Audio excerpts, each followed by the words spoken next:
Nazmul Hasan Papon Bangladesh cricket board প্রেসিডেন্টের দায়িত্বে ছিলেন ১২ বছর।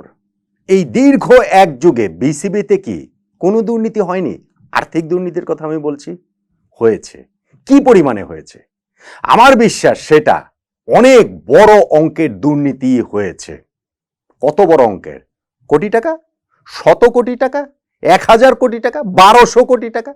বাংলাদেশ ক্রিকেট বোর্ডের কোষাগারে ১২০০ কোটি টাকা আছে বলে আমরা বিভিন্ন গালগপ্প শুনেছি, সেটা সত্য মিথ্যা কি জানি না, কিন্তু আমার বিশ্বাস যদি আপনি ১২ বছরের সময়কালটা টেনে ধরা হয় তাহলে ক্রিকেট বোর্ডের দুর্নীতির পরিমাণ ওই ১২০০ কোটি টাকা যে কোষাগারে রয়েছে এর চেয়ে কম নয়, বেশি হবে।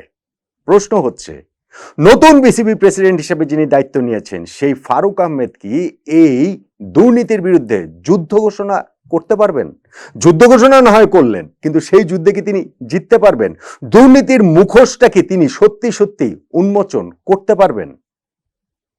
ফারুক ভাইয়ের সদিচ্ছা নিয়ে আমার বিন্দু মাত্র কোনো প্রশ্ন নাই, কিন্তু আমার একটা প্রবল সংশয়ের জায়গা রয়েছে। সত্যি সত্যি ক্রিকেট বোর্ডের এই দুর্নীতির খবরটা আমাদের কাছ পর্যন্ত জনসম্মুখে পাবলিকের সামনে আসবে কিনা। কেন আমার সেই সংশয়? দেখুন, ক্রিকেটে আপনি শুধুমাত্র আর্থিক দুর্নীতি না, দুর্নীতির অনেক জায়গা রয়েছে, অনেক কিছুই আসলে রয়েছে। ধরুন আপনি এই জায়গাটাতে গিয়ে আমি একটা ছোট্ট উদাহরণ দিই। টমি হেমিং, যিনি হচ্ছে গিয়ে আমাদের কিউরেটর হিসেবে এসেছিলেন এবং তিনি চলে যাওয়ার সময় চুক্তির মাঝপথে তিনি বলে গিয়েছিলেন যে বাংলাদেশ ক্রিকেটে একটা শ্রীলঙ্কান মাফিয়া গ্যাং রয়েছে, একটা সিন্ডিকেট রয়েছে। সেটা তো এখনো বর্তমান না? সেইটা কি আসলে একটা দুর্নীতির বড় আখড়া বলে মনে হয় না? তার ওই কথাকে উড়িয়ে দেওয়ার কোনো সুযোগ কি রয়েছে? ধরেন গামিনী ডি সিলভা, বাংলাদেশ ক্রিকেটে তিনি কিউরেটর হিসাবে আছেন হচ্ছে গিয়ে 14 বছরেরও বেশি সময় ধরে। এত বছর ধরে তিনি কিভাবে এই দায়িত্বটা পালন করেন, যেখানে মিরপুর স্টেডিয়ামের উইকেট নিয়ে প্রশ্নের পর প্রশ্ন আসছেই, বিভিন্ন সিরিজে সেটা এসেছে, তারপরেও তিনি কিভাবে টিকে থাকেন? এইটার সাথে কি কোনো দুর্নীতির সম্পর্ক নেই? আমরা কি এগুলো শুনি না ভাষা ভাবে যে বাংলাদেশ ক্রিকেটে কোন কোচ আসবেন, কোচিং স্টাফে যারা থাকবেন সেই জায়গাগুলো থেকে বিসিবির ইভেন্ট ডিরেক্টররা পর্যন্ত তাদের ওই চুক্তি পাইয়ে দেওয়ার বিনিময়ে একটা কমিশন পান, পার্সেন্টেজ পান। এগুলো কি আমরা শুনিনি? আমরা কি জানি না? এই যে বিভিন্ন জায়গাতে বিভিন্ন অবকাঠামো নির্মাণ হয়, যেখানে হচ্ছে পূর্বাচলে একটি স্টেডিয়াম নির্মাণ হওয়ার যে কথা ছিল, এত বছর ধরে কাজ চলছে, সেইখানটাতে কি দুর্নীতি হয়নি? ওইখানটাতে কনসালটেন্সি ফার্ম দিয়ে যে সম্ভাব্যতা যাচাই করা হয়েছে সেইখানেও তো বহু টাকা, প্রায় ১/২ কোটি টাকার বেশি তো সেই জায়গাটাতেও চলে গিয়েছে না? সেই সব জায়গাতে কি দুর্নীতির সুযোগ নেই? বাংলাদেশ ক্রিকেটে যে এই যে টিভি রাইটসের যে দেওয়া হয়, কিংবা ধরেন জাতীয় দলের যে স্পন্সর যে দেওয়া হয়, সেই সব জায়গাটা থেকে দুর্নীতির সুযোগ নেই? দেখুন, আমি অভিযোগই করছি। আমার কাছে যদি আপনি বলেন যে না আপনি কি স্পেসিফিক এইটা জানেন, আমি যদি ভাই স্পেসিফিক জানতাম, আমার কাছে যদি ভাই সেই কাগজপত্র থাকতো, তাহলে আমি রিপোর্ট করতাম। এখন না, পাপন ভাইদের সময়েই আমি আসলে রিপোর্ট করতাম।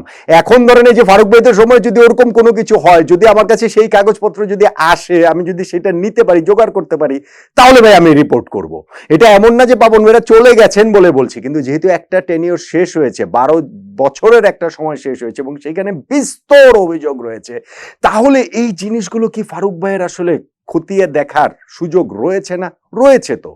ফারুক ভাই নট নোমানের সঙ্গে ইন্টারভিউতে বলেছেন, প্রেস কনফারেন্সও, ইনফ্যাক্ট অফিসিয়াল প্রেস কনফারেন্সে যে সবার সামনে বিসিবি প্রেসিডেন্ট হিসেবে এসেছেন, সেখানেও তিনি বলেছেন যে দুর্নীতিটাকে একেবারে শেষ করে দেওয়াটা এটা বাংলাদেশের বাস্তবতায় হয়তো সম্ভব না, কিন্তু যতটা সম্ভব কমিয়ে আনা সেই জিনিসটা তো সম্ভব।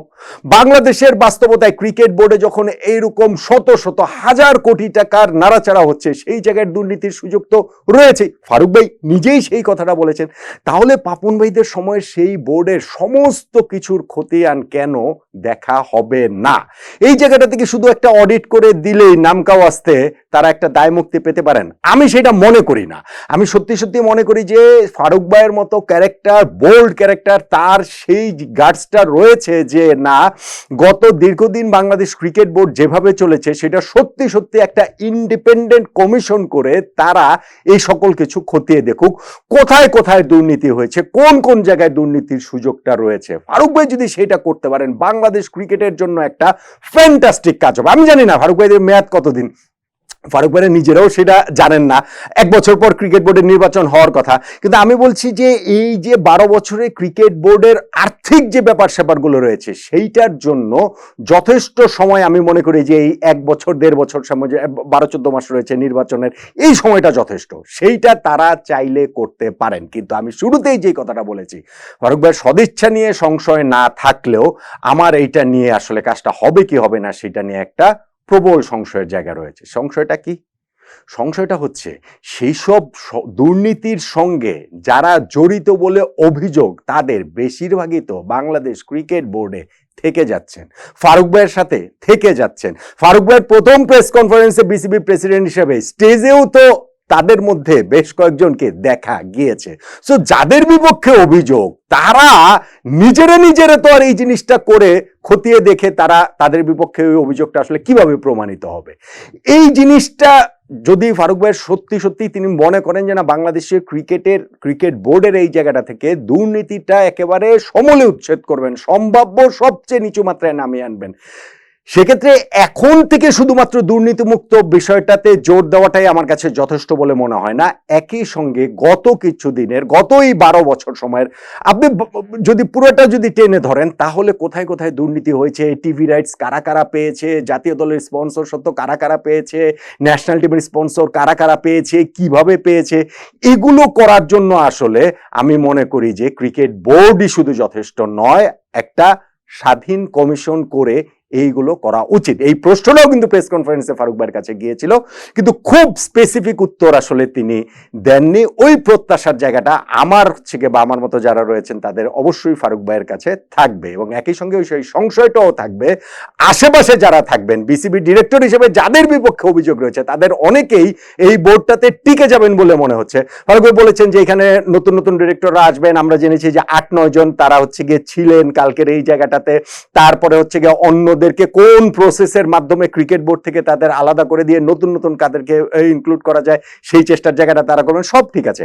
কিন্তু ওই বোর্ডের বেশিরভাগ দুর্নীতিগ্রস্ত যারা পরিচালক রয়েছেন, যারা এই যে বিভিন্ন সময় বিভিন্ন জায়গা থেকে কমিশন খাওয়ার থেকে শুরু করে ধরেন নতুন স্টেডিয়াম হচ্ছে, সেই স্টেডিয়ামেরও ভাগবাটোয়ার অনেকে হয়ে গেছে, যে কে ফ্লাড লাইটের কাজ করবেন, কে গ্রাউন্ডসের কাজ করবেন, এগুলো নিয়েও হচ্ছে কি ডিরেক্টরদের মধ্যে নাকি ভাগবাটোয়ার হয়ে গেছে। এই জিনিসগুলা শুধু আমরা এই ভাষা কথার উপরে থাকতে চাই না, যদি এগুলো অভিযোগ অমূলক হয় সেইটা প্রমাণ করার দায়িত্ব আমি মনে করি যে ফারুক ভাইদের নেতৃত্বাধীন এই বাংলাদেশ ক্রিকেট বোর্ডের।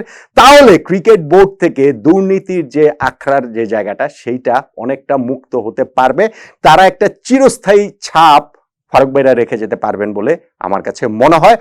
ওনার উপরে আমার বিশ্বাস আছে, পুরো মাত্রায় বিশ্বাস আছে, কিন্তু তার চারপাশে যেসব লোকরা রয়েছেন যারা আসলে ক্রিকেট বোর্ডে থেকে যাচ্ছেন, তাদের কোট আনকোট কুমন্ত্রণায় পড়ে ফারুক ভাই নাও আবার সেইখানটাতে হচ্ছে এই বিষয়টাকে একটু হালকাভাবে দেখেন, সেই সংশয়ের জায়গাটাও আসলে আশঙ্কার জায়গাটাও থেকে যাচ্ছে। আমি খুব করে আশা করব যে এইবারের ক্রিকেট বোর্ড, ফারুক ভাইয়ের নেতৃত্বাধীন এই বোর্ডটা বিসিবি, তারা এই দুর্নীতির ব্যাপারে সত্যিকার অর্থেই জিরো টলারেন্স নিয়ে এগুবে, এবং সেটা কথার কথা না, কাজেও তারা প্রমাণ করবে।